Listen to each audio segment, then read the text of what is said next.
House Tyrell trace our descent to Garth Greenhand, the legendary first king of the Reach who made the land bloom. But so too does every noble house around us.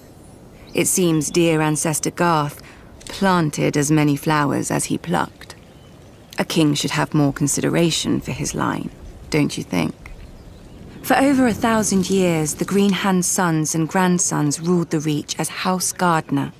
The offshoots of his daughters grew into vast and powerful houses in their own right, except for House Tyrell. We chose instead to serve our Gardner cousins faithfully as stewards, to manage their stronghold of Highgarden and the daily affairs of the Reach. Our words are growing strong. And under our stewardship, the Reach did just that. As did we. Until a blundering king almost cost us everything. Aegon Targaryen had landed in Westeros. King Mern allied us with the Rock to repel the upstart's army. One can only marvel that King Mern did not reconsider when he saw the living dragons against him. Perhaps he should have sought counsel from his trusted stewards before he set out. Then again, perhaps he did. At the Field of Fire, Aegon, and let us not forget, his sisters, burnt the combined armies of the Reach and Rock. King Mern paid for his misjudgment with his life and that of his ancient family. In a day, the Reach had lost its king, its ruling house, and most of its army. Thankfully for everyone, my ancestor, Harlan Tyrell, had better sense. Until the maesters sorted out the entail among Mern's cousins, Harlan the Steward was acting lord of Highgarden. To ensure peace and life in the Reach, he would yield the castle to Aegon. The other castles and families would then follow, as they had since the Dawn Age. Aegon had a continent to conquer, and the fertile Reach was too valuable to raze. He accepted Harlan's proposal and welcomed our lands into his kingdom. To show his gratitude, Aegon entitled Harlan to Highgarden, the castle his family had served for 1,000 years, and made House Tyrell his wardens of the south, choosing us over older, greater families in the Reach. Our house thus owed everything to the Targaryens. So is it any wonder we stayed true to King Aerys, even during his madness, and even after Robert Baratheon rebelled? Some may question my father for laying siege to the Baratheons' home, instead of marching to aid Prince Rhaegar before Robert could kill him and scatter the royal army. But let us not forget that we had already dealt Robert his only defeat of the war at Ashford. If Lord Tywin Lannister had not vanquished the Mad King so suddenly, our siege would have destroyed Robert's home and his brothers and won the war for Aerys. But when the Targaryens fell, House Tyrell again chose peace and prosperity over war and devastation, and bent the knee to King Robert Baratheon, first of his name.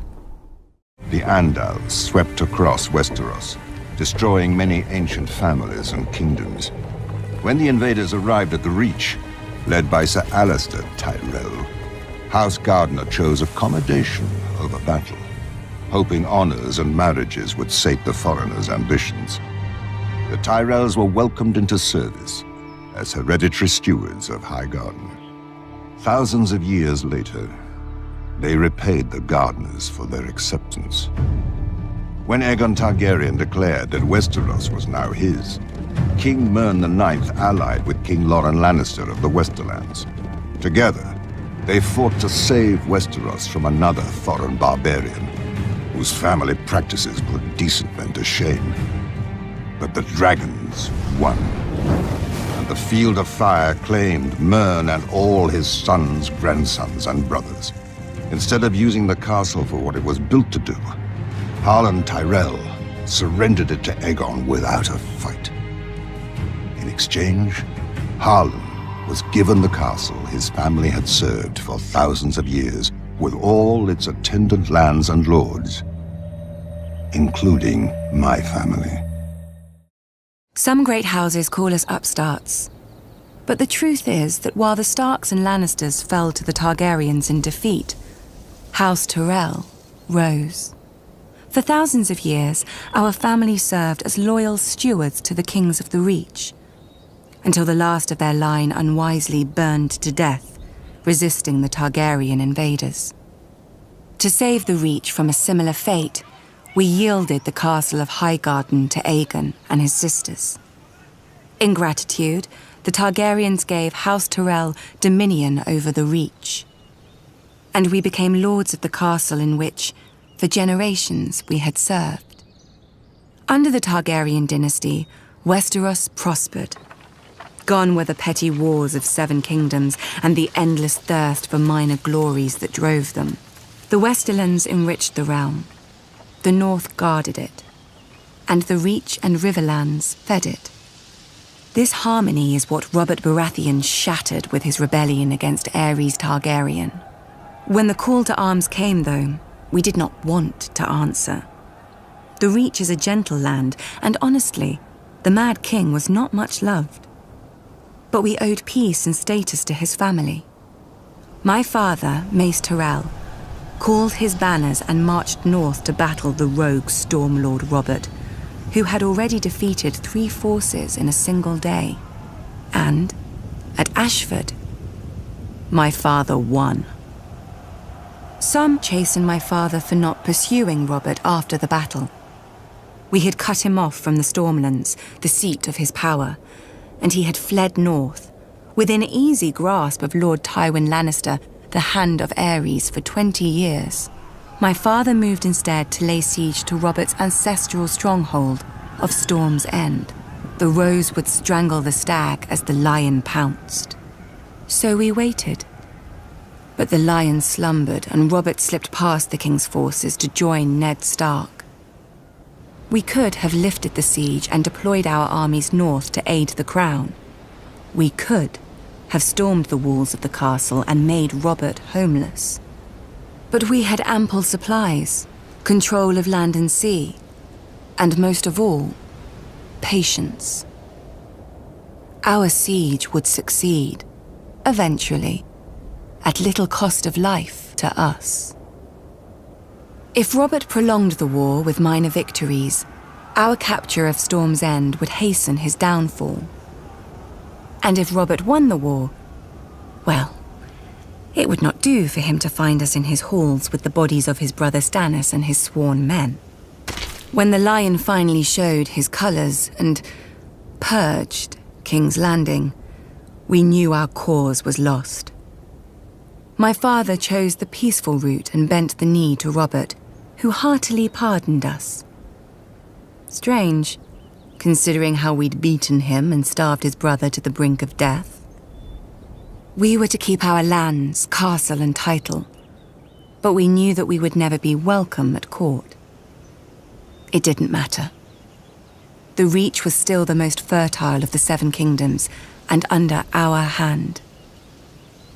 Every flower, even the rose, needs pruning. Then it grows strong. The Reach is aptly named. We're the ones who give your hands something to do at the table. As the most fertile region of the 7 kingdoms, we grow the lion's share of the grains and fruit that feed this country, especially now, since the rebels have burned down the other fields. Yet, as with all gardens, weeds grow in the Reach too, though few name them as such. Singers fill our heads with chivalry and courtly love, fluff to make boys fight and girls swoon. Oh, the songs are good enough for a pleasure barge down the Manda. They give pleasure to the common people and harmony to the realm. But if the rise of House Tyrell proves anything, it's that virtue and honor have their place. And if you're not careful, that place is the grave. Unlike the Lannisters, Starks, and Arryns, we were never kings in our own right. House Gardner ruled the Reach since the Dawn Age, and we were their stewards. While they warred to enrich their already rich domain, we managed their castle of Highgarden. But then Aegon Targaryen landed with his dragons. Nobody knows why the Gardner King took the field against him. Anyone could see that a man who grows flowers should beware a man who grows fire-breathing monsters. But maybe it wasn't wholly his idea. Maybe someone whispered in his ear about all the face he'd lose with the other 6 kings if he stayed home. The rest is history. The last Gardner king lost his face, along with his body, and his steward Harlan Tyrell promptly yielded Highgarden to Aegon. My grandmother swears that Harlan was like most of our men and grew up banging steel together too loudly for a thought to penetrate. But luckily, his wife had better sense. Whatever the case, in return for Harlan's show of sense, Aegon proclaimed House Tyrell the Lords of the Reach and Wardens of the South, passing over all the other houses with better claims. Yet Aegon chose us. Centuries later, when his descendant Aerys faced rebellion, the Reach stayed loyal. Mostly. My father, Mace, dealt Robert his only defeat in the war, even if it was my father's vanguard who did most of the fighting before he arrived. After the Battle of Ashford, we laid siege to Storm's End, Robert's home. Unfortunately, the war ended before we could take it and free up our armies to go save the king.